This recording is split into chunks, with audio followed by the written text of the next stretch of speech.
This is week 21 homework sheet, page 1, number 6A. Although the oxidation number of oxygen is usually -2 in its compounds, there are compounds called peroxides in which it is -1. What is the oxidation number of the oxygen in the following compounds? Number 6A is dialuminum trioxide. We know from the rules that were given to us in the book about how to figure out oxidation numbers that aluminum always has a charge of +3. This is how I set up a problem when I'm trying to find oxidation numbers in a given formula. So if you notice, I have two sets of parentheses. I have one set of parentheses for each type of atom in the formula. So this set of parentheses is for aluminum. This set of parentheses is for oxygen. Notice I put an addition sign. This should be addition.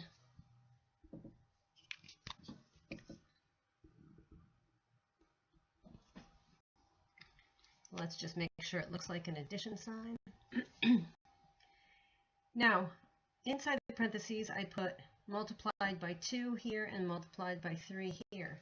I got those numbers from the subscript next to the particular type of atom. So there are 2 aluminums, so whatever its oxidation number is, we have to multiply that by 2. Whatever the oxidation number of oxygen is, we're going to multiply that by 3 because there are 3 oxygens. And the reason we're doing that is because the total charge of the aluminum, or the total oxidation number of the aluminum, plus the total oxidation number of the oxygen is going to equal 0 in any kind of substance that does not have an ionic charge to it. And this particular substance does not have an ionic charge. So the rules have told us that aluminum always has a +3 charge. So we can put +3 inside this set of parentheses here.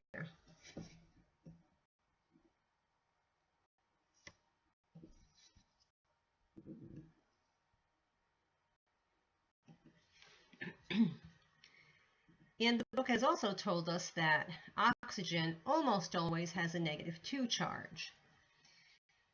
This problem is telling us that it could possibly, if it's a peroxide, have a -1 charge.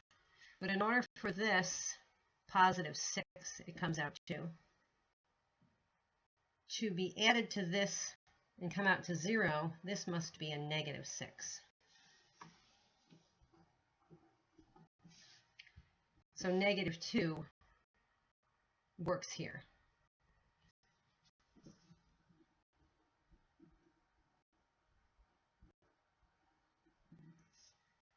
Since 6 minus 6 equals 0, we know that we have the right oxidation numbers here. So the first number in the set of parentheses is the oxidation number. So we can say the oxidation number of aluminum is +3. The oxidation number of oxygen is +2 in this particular atom of dialuminum trioxide. Notice that we don't give the overall charge of 6 for aluminum when we're asked for the oxidation number. We only give the oxidation number of an individual atom. So an individual atom of aluminum in this compound has a oxidation number of +3, and an individual atom of oxygen in this compound has an oxidation number of -2. This is 6B, and we're going to have to find the oxidation numbers of each individual atom in barium dioxide. Now we'll start with the setup that we had before, one set of parentheses for each individual type of atom within the compound. We add those two together and add it together. They should equal 0 because this particular compound does not have an overall charge. So we're going to take the subscript, which is 1 for barium and 2 for oxygen, and put them to the right-hand side in the parentheses. This is telling us that whatever the oxidation number of barium is going to be multiplied by 1 for an overall oxidation number. Whatever the oxidation number of oxygen is going to be multiplied by 2 because there are 2 oxygens. When we add these two things up, they should equal 0. Now, if we go to our rules, we know that oxygen almost always has a -2 charge, but it could have a -1. We also knew that anything in group 1 has a +1 charge, and anything in group 2 has a charge of +2. We know that barium is in group 2A, and therefore its charge must be +2. So +2 times 1 is 2. What are we going to add to 2 to get to 0? Well, it would have to be a -2. Since there are 2 oxygens, in order to have a -2 total here, we would have to have 2 times -1.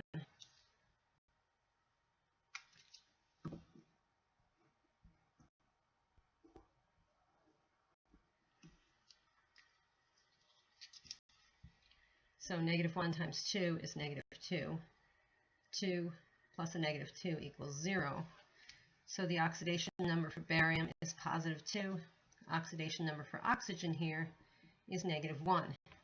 So the real chemical name for this particular compound would be barium peroxide, because the oxygen has a -1 oxidation number, and we call those types of compounds peroxides. So again, barium has a +2 oxidation number. Oxygen's oxidation number is -1, and the name of this particular compound is barium peroxide. This is problem 6C. We have dihydrogen dioxide. Now the rules tell us that hydrogen, when bonded with most substances, has an oxidation number of +1. So we're going to put +1 in for the oxidation number of hydrogen. And 1 times 2 equals 2.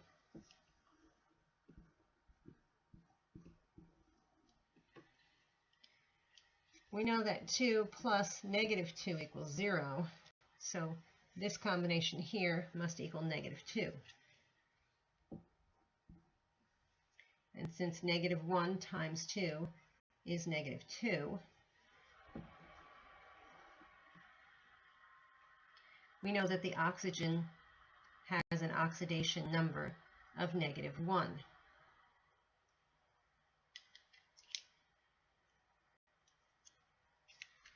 So the oxidation number of hydrogen is +1. The oxidation number of oxygen is -1. Now see if you can figure out what the name of this compound is. The name is hydrogen peroxide because the oxygens have an oxidation number of -1, and those types of compounds are called peroxides. This is problem 6D, where we need to find the oxidation number of oxygen in dilithium oxide.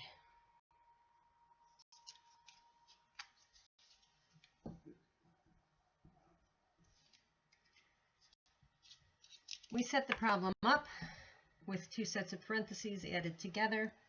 The first set is for the lithium.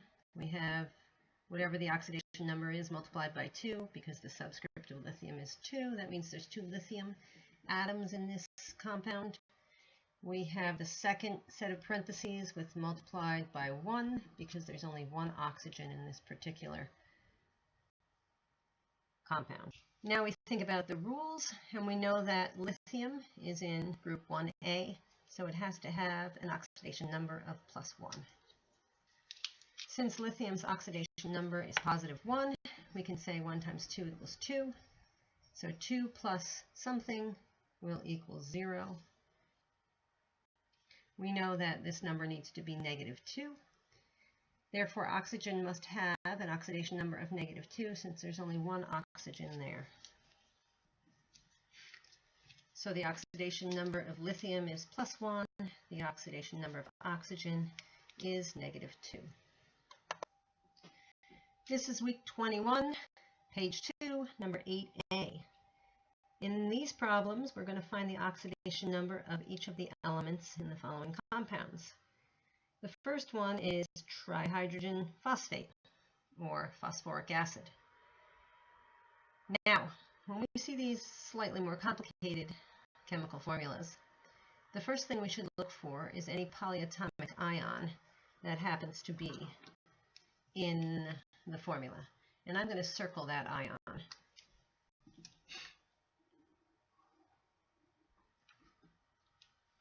This is a phosphate ion.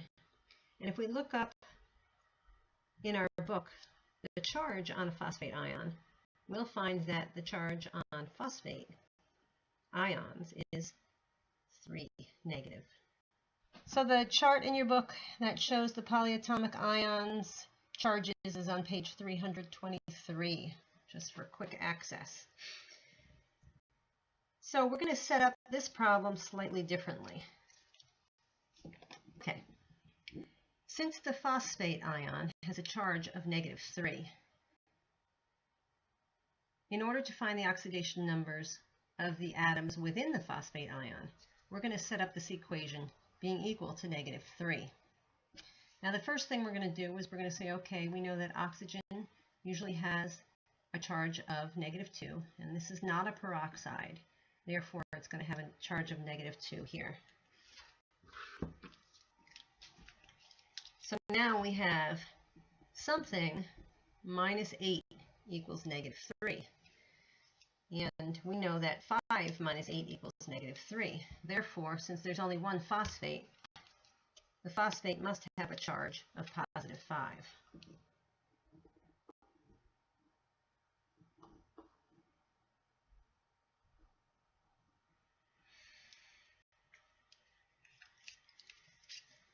So since we know the phosphate ion has a charge of -3, I'm just going to put -3 in parentheses.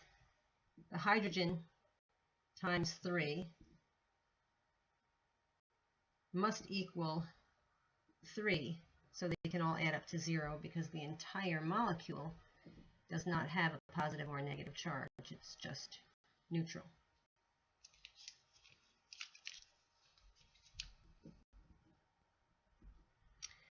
Therefore, the hydrogen has a +1 charge.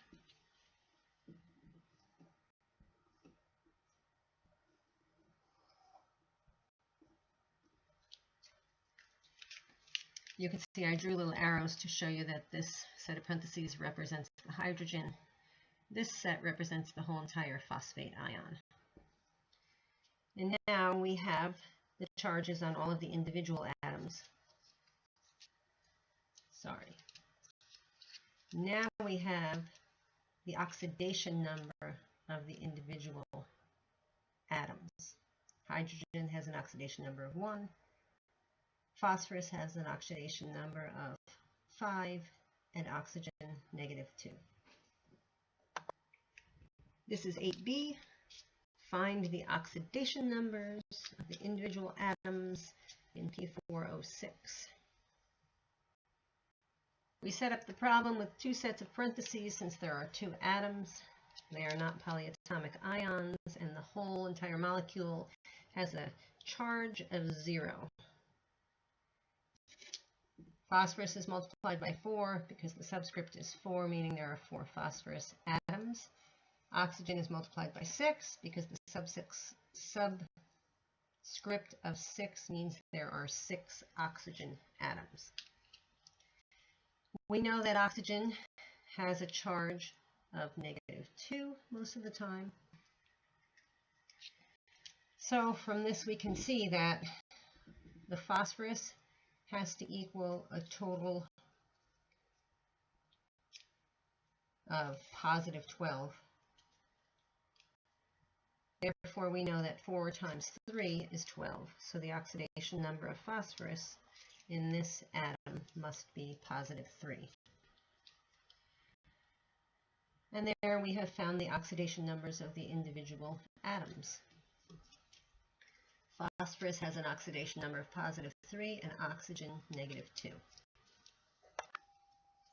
This is 8C.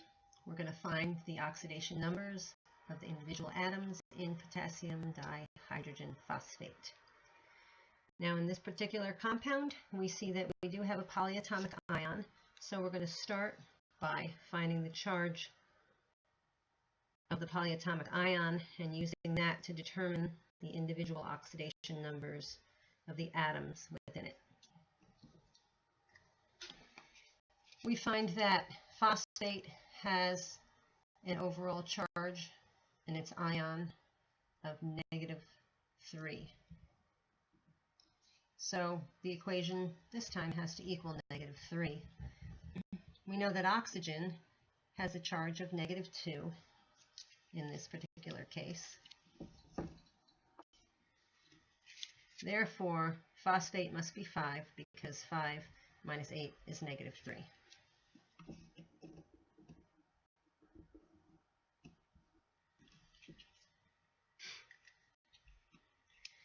Now we can figure out the rest of the oxidation numbers. So I've set up the equation showing potassium times 1 because there's a subscript of an invisible 1, hydrogen times 2 because of the subscript of 2, and 1 polyatomic ion of phosphate. We also know that the rules say that potassium is in group 1A, so it must have a +1 charge. Hydrogen usually has a +1 charge. And it works out.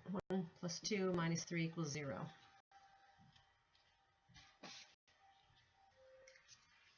Thus, we have found the individual oxidation numbers. Potassium is +1, hydrogen is +1, phosphorus is +5, and oxygen is -2.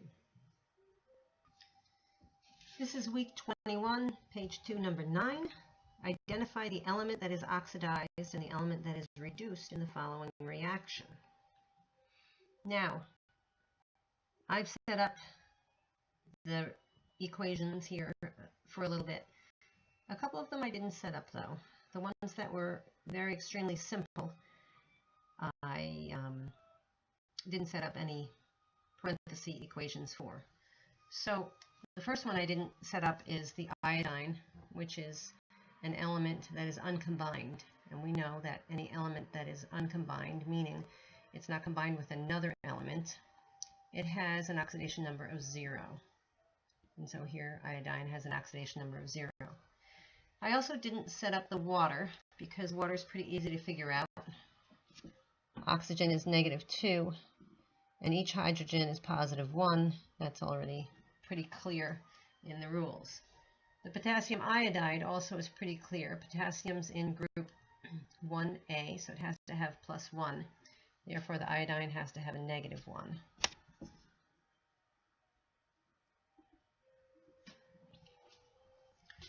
For the chromium triiodide,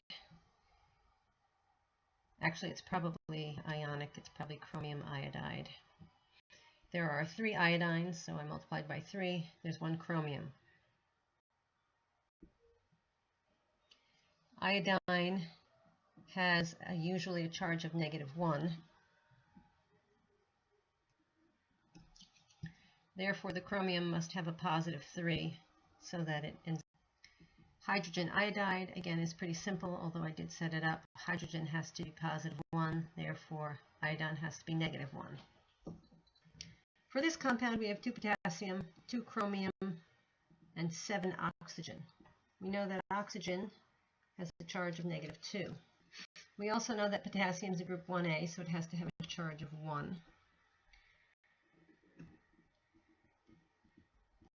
Therefore, the total charge on chromium must be +12,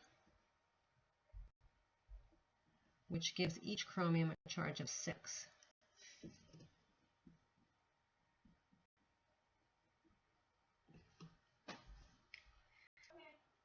After we found the oxidation number on each of them, we have to see where there's a change in oxidation numbers to help us figure out where oxidation is happening and where reduction is happening. So we look at potassium. It's +1 here, It's positive 1 here. That hasn't changed. We'll look at chromium. Chromium's positive 6 here, but it's positive 3 here. So that has changed.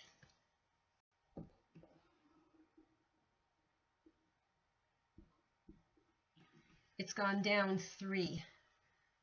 So it has, in a sense, subtracted 3 from its oxidation number.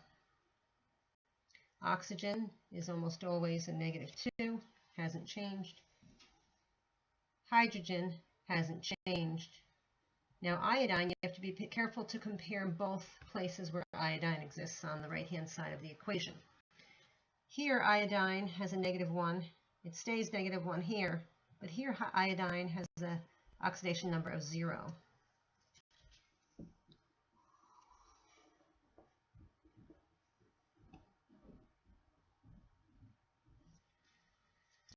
And to get from -1 to 0, we had to add 1. Now, it will be helpful for you to know some things about oxidation and reduction just off the top of your head. You should learn how to make a little chart like this with 3 things on it. Oxidation and reduction on either side of the chart. The first thing is that oxidation is when oxygen is gained, so we'll say +O. Since reduction is the opposite, we'll have -O. Now, oxidation also involves a change in the number of electrons. It's going to be the opposite change for what happens with the oxygen. So if oxidation causes a gain in oxygen, then it causes a loss in electrons. And reduction will be the opposite. Then there's going to be a change in oxidation number. Now, it's easier to remember this for reduction. Reduction means going down. So the oxidation number under reduction goes down. And in oxidation, it's the opposite. It goes up. That will help us to determine what's happening in this particular equation. Here, chromium had an oxidation number that went down, and therefore, this is where reduction happened.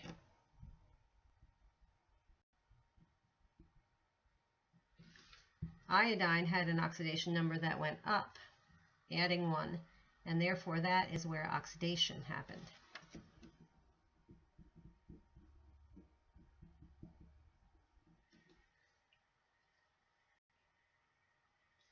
So we say that chromium was reduced and iodine was oxidized. This is week 21, page 2, number 11. Identify the oxidizing agent and the reducing agent in the following reaction.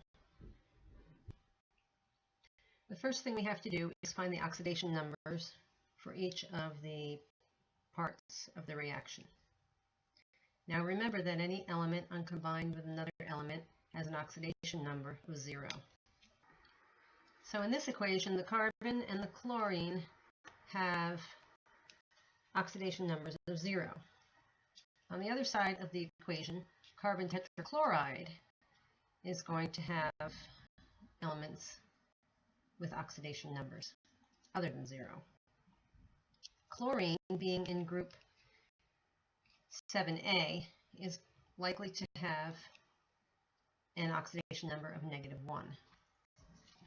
And if chlorine has an oxidation number of -1, the total of the oxidation numbers of chlorine equals -4. Therefore, carbon must have an oxidation number of +4. 4 minus 4 equals 0.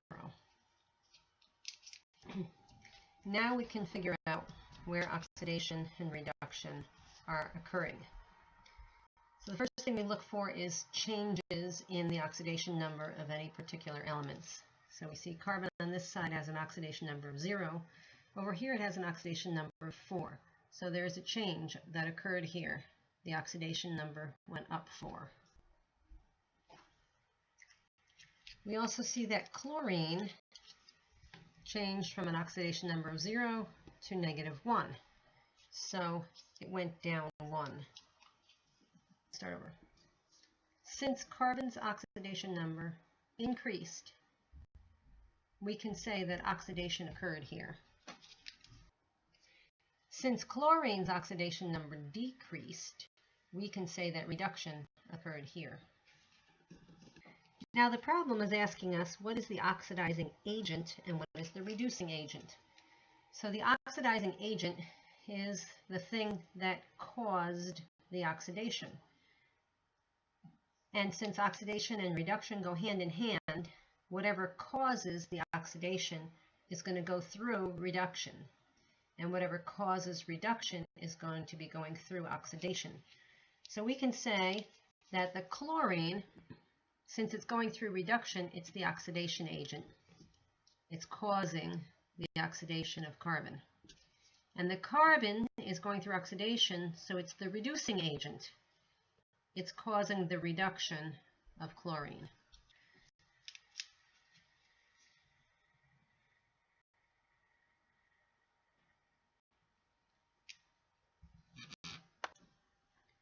This is week 21, page 4, number 5. Balance the chemical equation for the reaction that occurs when permanganate ions react with chloride ions to form manganese ions and chlorine gas. The reaction occurs in an acidic solution.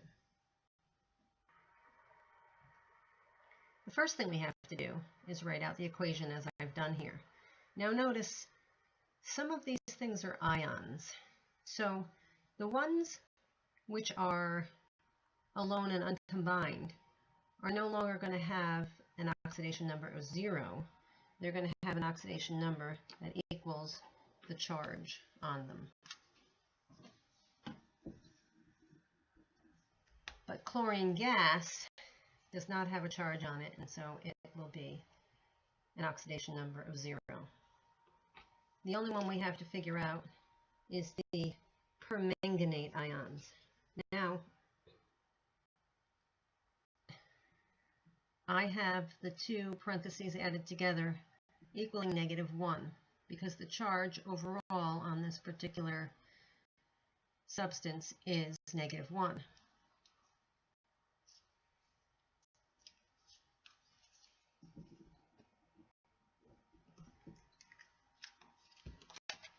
We know that oxygen has an oxidation number of -2.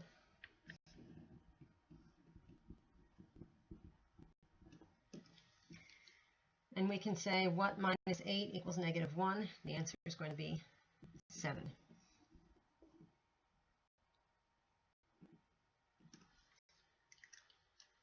Therefore, manganese has an oxidation number of +7 and oxygen -2. From here, we need to again see what has changed oxidation numbers. We see that manganese had a +7 oxidation number here and a +2 here, so it has gone down 5.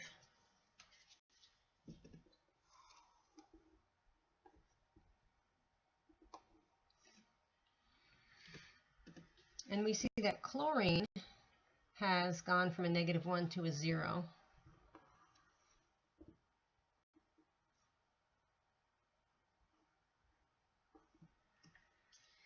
And that means it's gone up by 1. Now, these two particular changes need to equal out. If we have an oxidation number that's reduced by 5, the oxidation number of something else has to be increased by 5 because electrons are not really completely lost in the equation or gained from nowhere. The electrons stay within the reaction, they just move to a different atom. Therefore, we have to show that the total electric charge has remained the same. It's just that the number of electrons in a particular molecule or atom have changed. So we have to somehow make this number equal to this number using multiplication.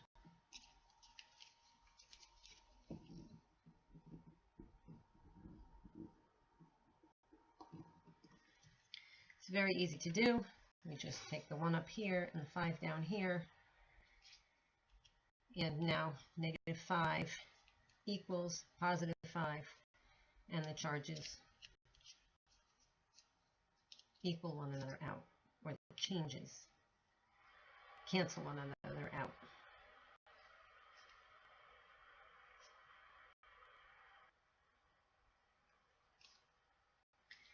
Now usually we'll take the number that we multiplied by and use it as a coefficient for the molecule or atom that's at the start of the change. But if we put a 5 as a coefficient of chlorine here, there's no way to balance the equation with chlorine here because this is a diatomic molecule. So we're going to have to double this. Then the first thing we're going to do is balance out the chlorines.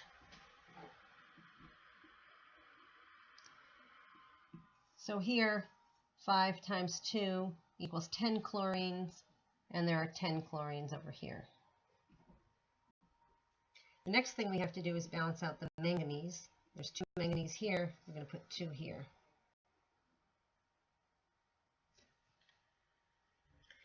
Now the only thing left to balance out is the oxygen. There's no oxygen on the other side of the equation. But the question did tell us that the reaction occurs in an acidic solution. Therefore, we can add water to one side of the equation and hydrogen ions to the other side of the equation. We're going to add water to the side that needs the oxygen. So we'll not add water to this side, we'll add it to the other side. And we'll add hydrogen ions to this side. Now we can go about balancing the oxygen. There are 4 oxygen atoms here. Whoops. Now we can go about balancing the oxygen. There are a total of 8 oxygen atoms here, 2 times 4. So we need 8 oxygen atoms over here.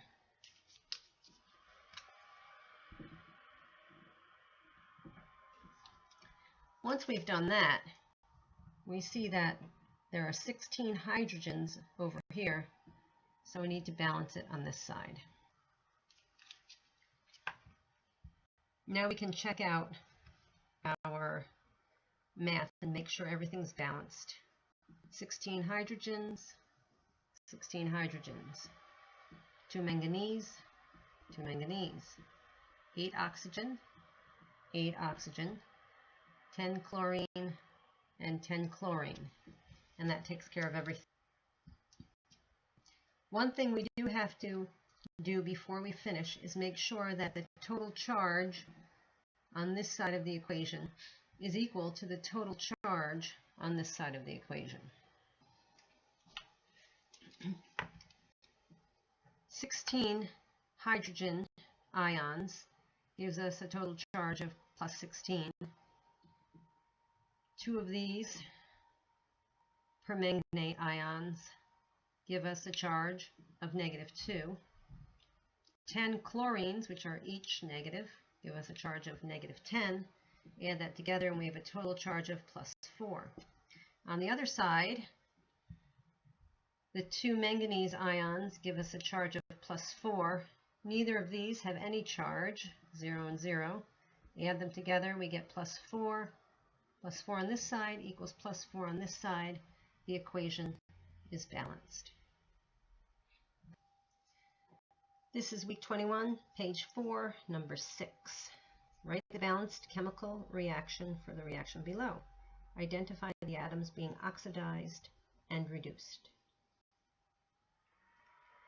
The first thing we're going to do again is find the oxidation numbers for each individual atom in the entire equation. We're going to start with anything that is equal to 0. Next, I'm going to do anything that's pretty easy to do without involving any equations.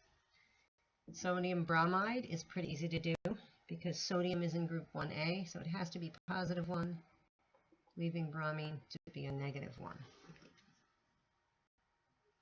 Water is also pretty easy.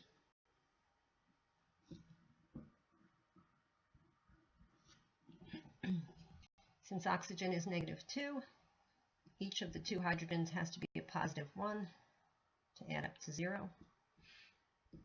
Sulfur dioxide, we could probably also do in our heads.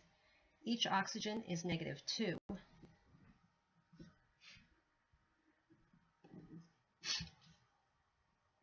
In order to cancel out two -2's, we need a +4. The sulfate ion, we know, has a charge of -2 because hopefully you can find it in the book on page 323. We know that each oxygen is going to have a charge. We know that each oxygen is going to have an oxidation number of -2. Sulfur, therefore, must have an oxidation number of +6.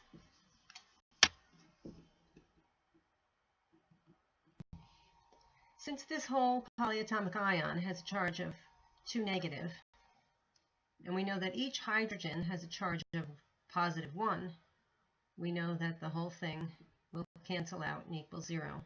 So we can safely assume that the hydrogen has a +1 charge.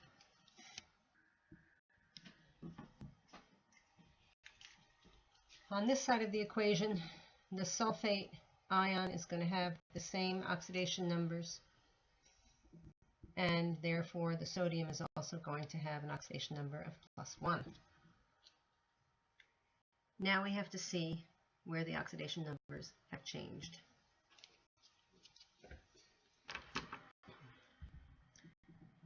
Sodium's oxidation number has stayed the same. Bromine has gone from a -1 to 0. When you go from -1 to 0, you're adding 1. Hydrogen has stayed the same. Sulfur has stayed the same here, but notice there's another sulfur over here, and that one has changed in oxidation number. Since the oxidation number has gone down 2, we know that this sulfur has been reduced.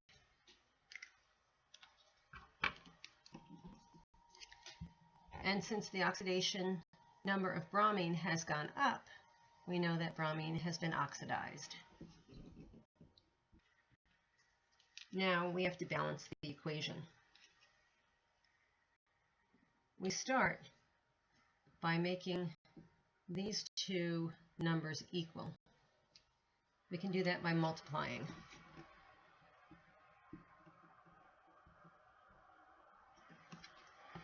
So multiply this by 1 and this by 2. We'll use those numbers as coefficients. Leave this alone for the coefficient there.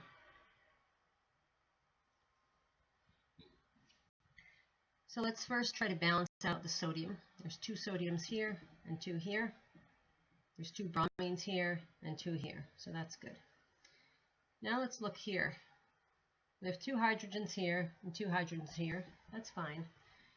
But there's 1 sodium here, 1 here, and 1 here. So in order to really balance this equation, we're going to have 2 of this molecule.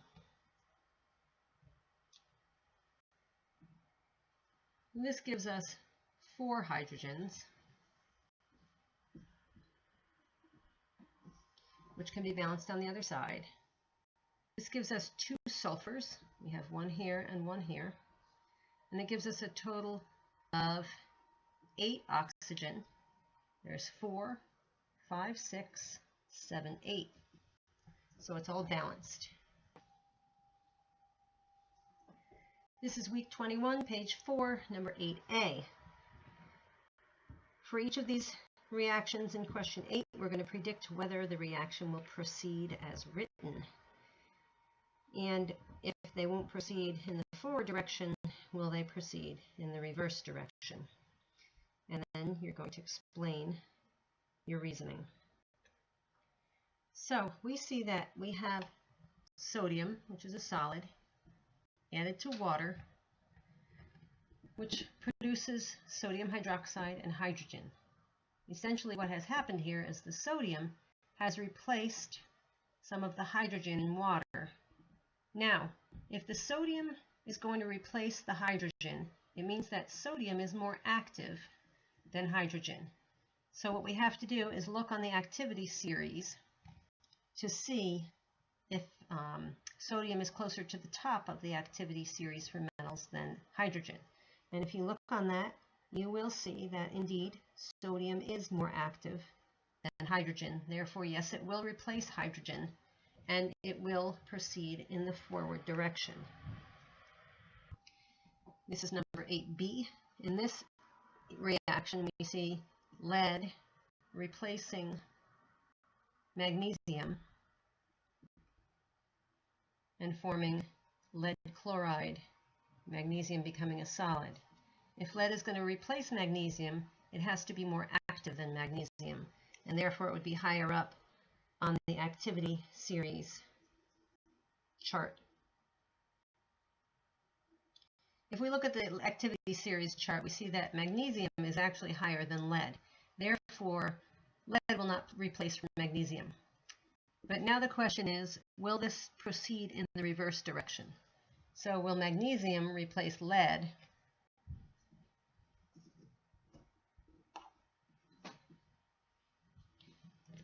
And since magnesium is more active than lead, we can say yes, it will proceed in the reverse direction.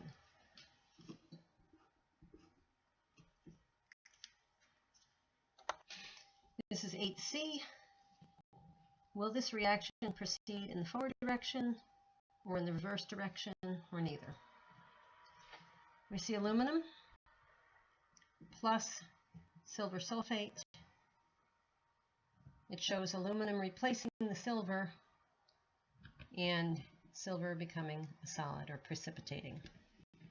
Now, if we look on the activity series chart, we see that aluminum is higher on the chart than silver is. Therefore, aluminum is more active than silver. And that means, yes, aluminum will replace silver in solution or in a combination with another ion.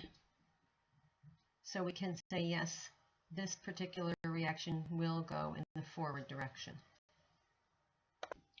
This is week 21, page 5, number 22a. Nitrogen forms several oxides. Write the chemical formula for the oxide in which nitrogen has an oxidation number of +1.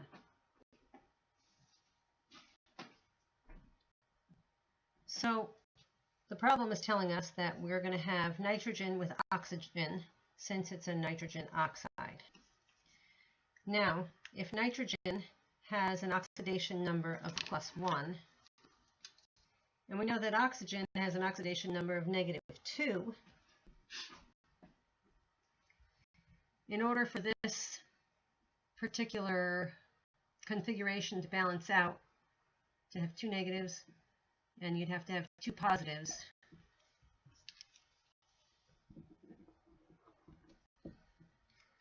So we'll put a subscript of 2 here, and that shows us that there are 2 nitrogens and 1 oxygen, or dinitrogen oxide.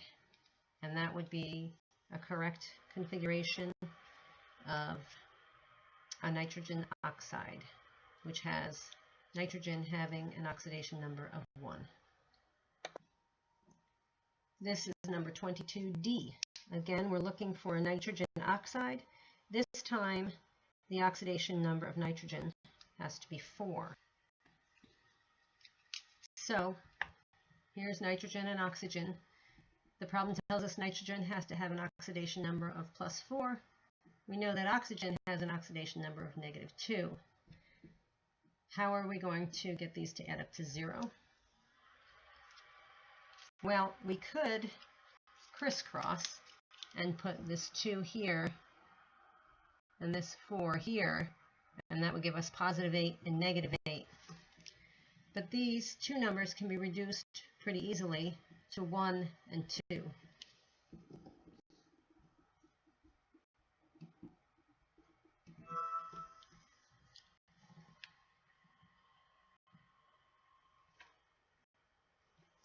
And if we do that, we will see that positive 4 and negative 4 equals 0. Therefore, 1 and 2 become our subscripts, and we have nitrogen dioxide. This is week 21, page 5, number 26B.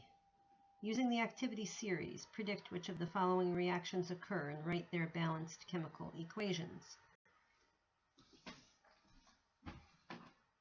So we have to figure out if this particular reaction will occur.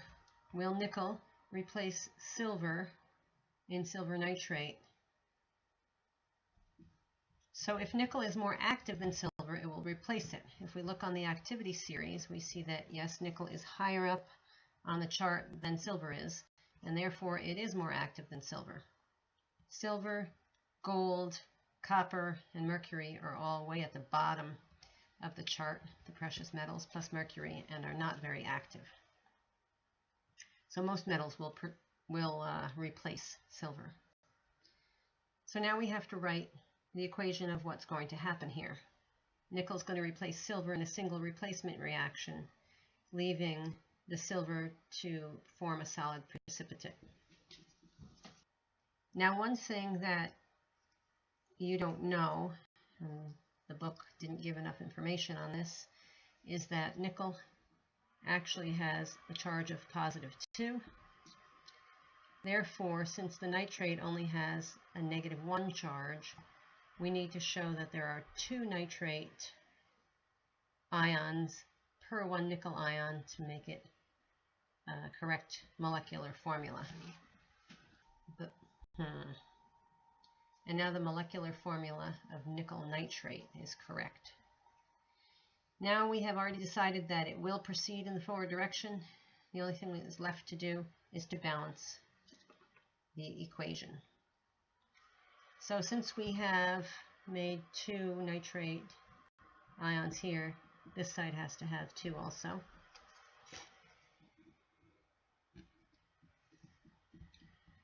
And in putting a 2 here, we have 2 silvers, so we need to balance out the silver on this side. The only thing left is nickel. There's 1 nickel atom here, and there's 1 nickel atom there, so they balance. And the equation is balanced.